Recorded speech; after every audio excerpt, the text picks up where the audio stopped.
குறிப்பாக தமிழனுக்கு தெரிஞ்சிருக்கான போர் விஜயகாந்த் நாட்டை கொடுத்துட்டு கையெட்டி நிக்கிறதுக்கான நாங்க இருக்கிறோம். அவ்வளவு கேடு கட்ட கேரள ஐயா ரஜினிகாந்த் அவர்கள் கட்சி ஆரம்பிச்சு வரப்போறாரு.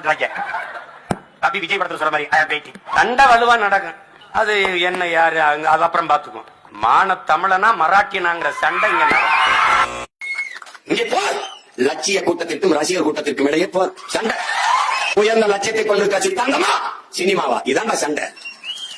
வார ரஜினிகாந்தை கமலஹாசனை அடிக்கிற அடிக்கிறார். இது எந்த நடிகருக்கும் கட்சி ஆரம்பிக்கிறது வராது. எல்லாருக்கும் அதனாலதான் 10 வருஷமா நீங்க சீட்டை தேய்ச்சிட்டனால உங்களுக்கு அங்கீகாரம் தமிழக மக்கள் கொடுக்க மாட்டாங்க. உங்க லட்சம் என்னன்னு தெரிஞ்சு போச்சு. நீங்க வந்து அரசியல்வாதி கிடையாது, அரசியல் புரோக்கர்னு தெரிஞ்சு போச்சு. இதே ஒரு நாள் பெருமதிப்பிற்குரிய போற்றத்திற்குரிய ஆகச்சிறந்த நடிகர் ஐயா ரஜினிகாந்த் சொல்லணும் அப்படிங்கறத எங்க எதிர்பார்ப்பு. நீங்க சொல்லுவீங்க, வந்து வர்றதுக்கு முன்னாடி சொல்லுவீங்க, இல்ல வந்து சொல்லுவீங்க. அம்புட்டு படுத்து வாங்குவீங்க உங்களை. அட பேயில நீ புரோக்கரா? நீ புரோக்கர் பயல அடுத்து கிழிச்சு போடுவேன்.